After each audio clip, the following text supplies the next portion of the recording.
Bonjour. Aujourd'hui, nous allons voir comment faire le planning des équipes sur la plateforme. Dans notre exemple, nous sommes dans une pharmacie qui ouvre 24 heures sur 24 et 7 jours sur 7. Donc pour commencer, nous allons définir nos horaires. On va cliquer sur horaires et définir nos horaires. Ici, nous avions déjà défini nos horaires. Donc vous pouvez définir vos horaires en fonction de vos critères. Donc là, on revient au niveau du planning. Au lieu de planifier manuellement, on va utiliser une fonctionnalité très intéressante. C'est une fonctionnalité qui permet de générer automatiquement le planning d'une semaine. Comment ça marche? On va cliquer sur le bouton générer. Donc avant de générer, on va définir certains critères. Donc pour commencer, nous allons définir un premier critère. Dans notre exemple, nous avons des employés à horaire fixe. Ici, nous avons des employés qui travaillent uniquement le matin. Vous pouvez avoir des employés qui travaillent uniquement le soir. On peut définir plusieurs critères en fonction de nos besoins. Donc là, on va définir les employés qui travaillent uniquement le matin. Donc on va choisir tous les jours. Et là, on choisit les employés concernés. On clique sur le bouton terminer. On va définir un deuxième critère. Cette fois-ci, on va configurer ceux qui vont travailler la nuit. On va cliquer sur garde de nuit. On prend les employés concernés. Donc nous avons deux employés. Nous avons Oumou et Yamar. C'est des employés qui vont travailler la nuit. Donc nous allons configurer le ratio.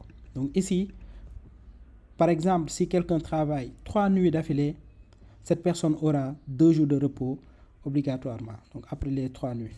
Donc là, le nombre de travail par nuit, c'est 1. Donc on va définir un dernier critère qui est par exemple les dimanches de garde. Dans ce cas-là, ce qu'on veut faire, c'est qu'on veut avoir par exemple les employés qui vont travailler un dimanche sur 2. Chacun des employés va travailler un dimanche sur 2. Donc, on clique sur le bouton terminer, on va enregistrer et par la suite, on va générer le planning. C'est vraiment extraordinaire. Donc, on va cliquer sur le bouton générer et hop, le planning est généré. Donc là, on va juste faire un tour pour faire des vérifications, etc. Parce qu'on a la possibilité de modifier, d'adapter en fonction de nos besoins. Voilà. Donc là, on peut constater que Oumou, donc elle va travailler le lundi, le mardi et le mercredi. Donc elle va partir en repos les 2 prochains jours. Et en ce moment, Yamar va prendre le relais pour le jeudi, le vendredi et le samedi. Donc elle revient.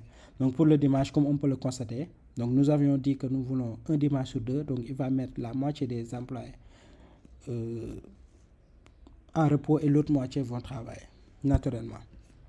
Et là, on peut remonter et faire d'autres vérifications.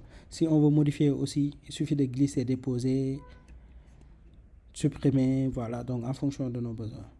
Donc là, on peut voir qu'il y a des vues par employé, qui sont des vues assez intéressantes qui permettent de voir le planning de chaque employé en fonction des jours.